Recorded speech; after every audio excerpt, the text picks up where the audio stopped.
ฝนมาอีกแล้วพี่น้องลงเม็ดใส่อีกแล้วล่างชิพาดูออกหน้าเพราะว่าฝนมาอีกเลยมาอีกรอบเลยมื้อนี้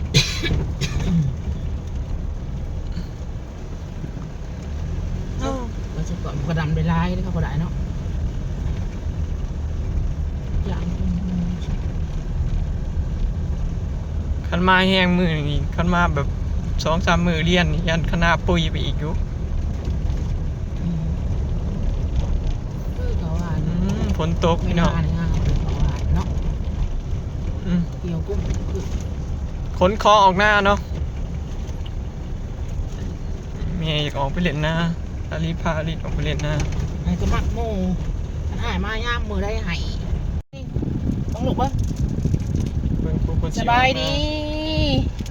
สบายดีจ้ะ ออกมา สวัสดี ปุ๊บ ค่ะ ฝนตกทำหัวปั๊บเป็นไดเจ้า ก็ยังกับพ้นประยุทธ์และพ้นยุทธ์แล้วหน่อยนางเนาะ บอกแล้วมือนี่แล้วเริ่มมือนี่ตั้งแต่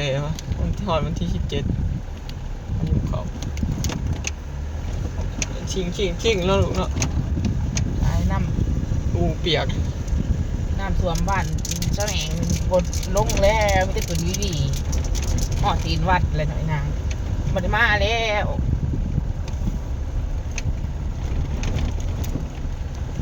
ดับหน้าเลยผมเราสร้างกับดับหน้าเราเห็นเพราะ3 คน กระดำหน้าได้มือเขาก็บรรยากาศรถพี่น้อง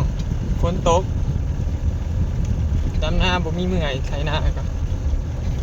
มันบ่แดด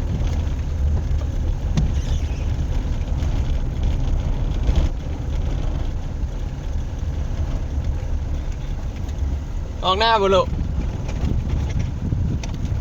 ทำไมตู้ปะยังไม่ตู้ปะ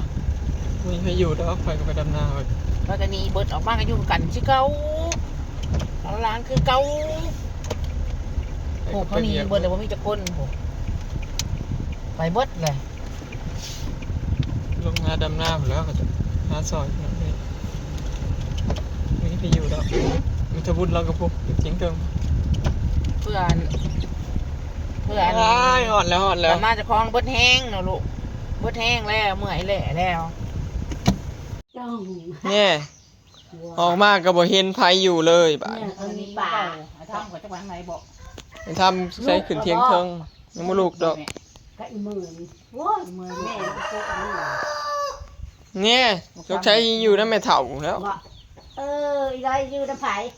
อยู่ในแม่เฒ่าแล้วเนาะ เฮ็ดโพ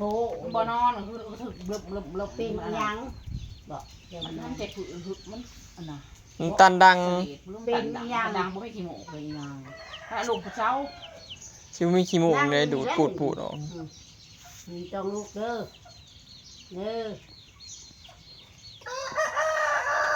โอ้ยคือกินลายได้นั่นน่ะพอ แล้วมันกำลังกินข้าวกินนมนี่มันกำลังเห็ดข้าวมาส่งสิพาไปเวียกต่ออีกพี่น้องทางเบิ่งสิได้ไปเวียกหรือว่าบ่ได้ไปเนาะเดี๋ยวถ้าทำไปทำให้น้องเมย์ก่อน ไปแล้ว ไปให้ ไปซื้อนมหากไปซื้ออยู่ผู้คิดมาลาดผู้ไปซื้อมาแบบเป็นแก๊สเป็นลังมาเป็นเท่าใดแก๊สน่ะมันจังบ่แพงพี่น้องแล้วเฮาก็บ่ต้องซื้อตลอดอยู่บ้านน่ะแพงลีรอนมน่ะแพงโพดโพบ่ไหว ตบครึ่งแล้วกล้องตัวอยู่บ้านเฮาหรอทำ ศพอันน้อยๆนี่ทงหนึ่งน่ะ650พุ่น ดีขึ้นไหมคะ อยู่ผู้ถึก 400ประมาณน่ะ400 500นี่แหละประมาณนั้นแหละแม่บัดนี้เฮาสมมุติมันลื่นก็100ก็ค่าสมมุติเฮาซื้อเป็นแก๊สมันก็ลดลงอีกเด้มันก็หลายบาทเติบเด้เฮาก็บ่ต้องซื้อตลอดเด้พี่น้องส่วนหลายแถวบ้านเฮาก็มีแต่ไปตลาดฝั่งไทยแล้วก็ซื้อเครื่องใช้เล็กน้อยนมนิ่มอีหยังหั่นล่ะมันถูกอยู่ฝั่งไทยเนาะบ้านเฮามันแพงแถมบ่ได้มีขายเด้พี่น้องผู้ขึ้นในเมืองพู้จังได๋นมก็บ่ง่ายๆหนทางก็ยากเนาะอยู่นำแม่ใหญ่แล้วพอไปเกลือหมูก่อนเด้ออยู่นำแม่เฒ่าใหญ่นั่นแหละไปก็ไปดำนาเบิดพี่น้องมื้อนี้ฟังเบิ่งคันว่าไปบ่ทันก็ สิกลับมาดำหน้าเนาะอยู่น้ำใหญ่เด้ออยู่น้ำยายทวดเด้อ อ่า คนยังนั่งกินมุกคนได้อีกนี่นะ อยู่น้ำยายทวดนี่แล้ว แล้วใครจะนายเด้อว้าทำไวไปหมด เบิ่งอยู่เอ้า เอ้ยอัน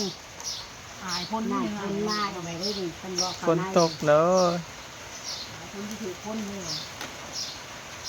ลงงมทุกคนที่เขา จับทางนี้จับทางนี้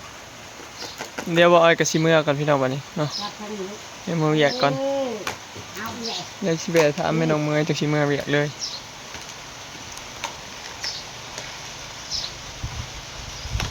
มาไอ้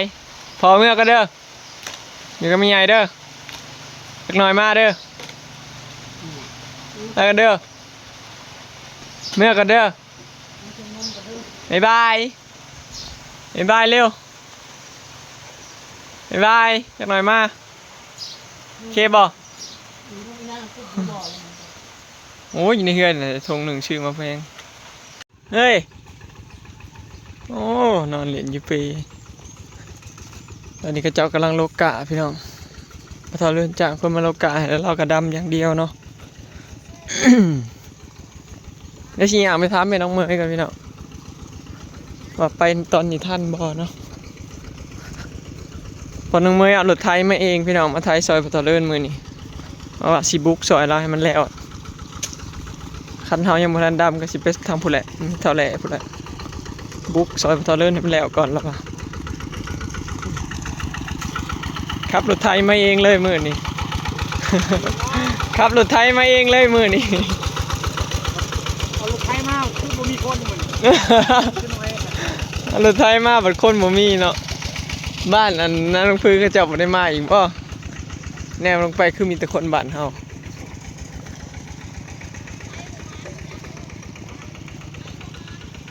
ฝนลิ้นอยู่พี่น้องเดี๋ยวนี้บรรยากาศดีแบบนี้แล้วนะหนาเฮ็ดเวียกหนาดำหน้านะพี่น้องดำหน้าม่วนสุดขึ้นตอนนี้แหละฝนลิ้นแนวนี้แล้ว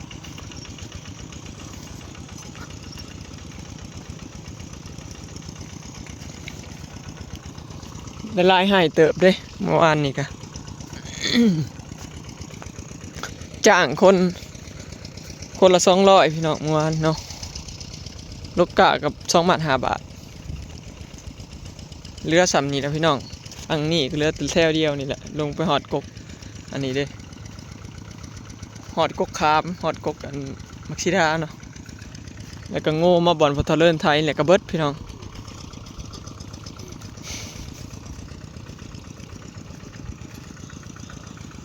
มื้อนี้คนงานขึ้นหน่อยใช่ไหมเท้า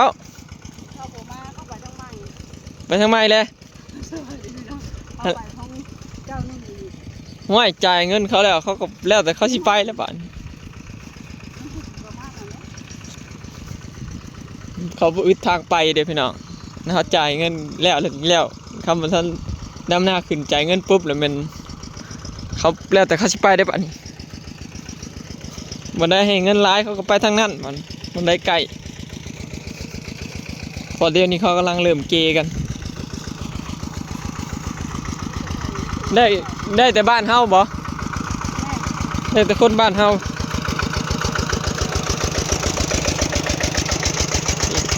เขาว่ามาแต่เด็กเลยมื้อนี้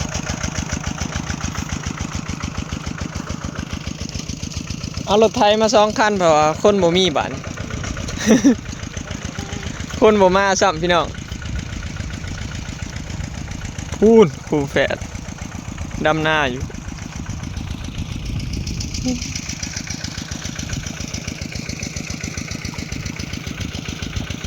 ผู้ไทยก็ไทยผู้ขาดก็ขาดพี่น้องพอน้องเมย์เป็นคนไทยมันตาเริ่มเป็นคนขาด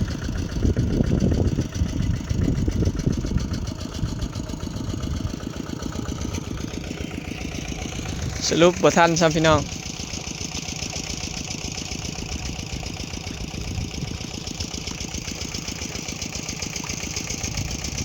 เมื่อวานนี่บอยคาดไว้ให้นี่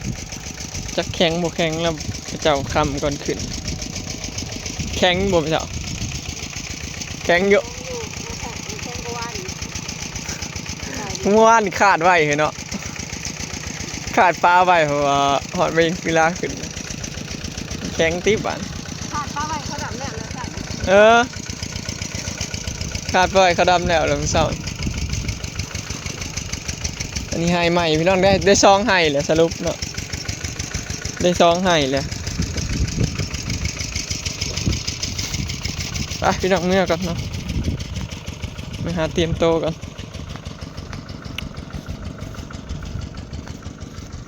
ถ้ารีดออกมานอนจะมาเล่นบ้านเล่นหน้ามากับมาถึงมือพี่น้องฝนตกปล่อย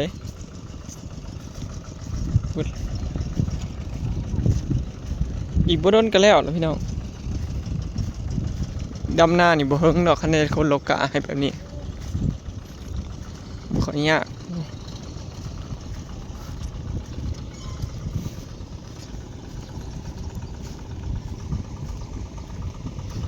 เรือแต่สำเลียงขึ้นไปนี่แล้ว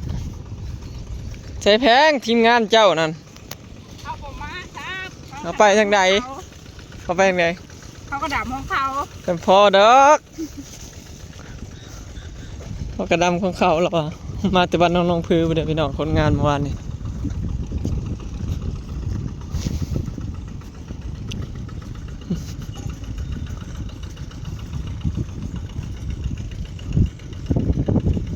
แป๊บเดียวชุมเฮาหน้าเฮากันยังอีกทิศหนึ่งทิศปลายไปแหละพี่น้องจะสีได้ดำเนาะอีกเครื่องอยู่กะเฮากำลังเงา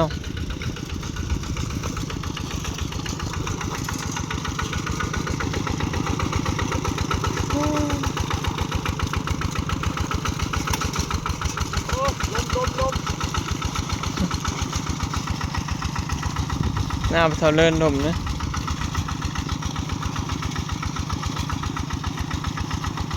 เมื่อนี้คือคืนพี่น้อง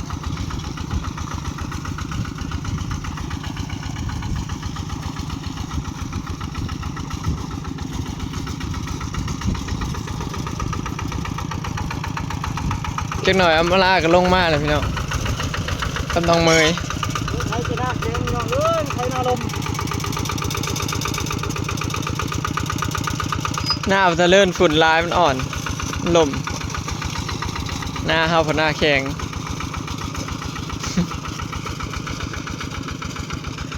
เดี๋ยวสิเมื่อก่อนพี่น้องเนาะไปมือบ่ไปจังสิว่ากันอีกทีเนาะ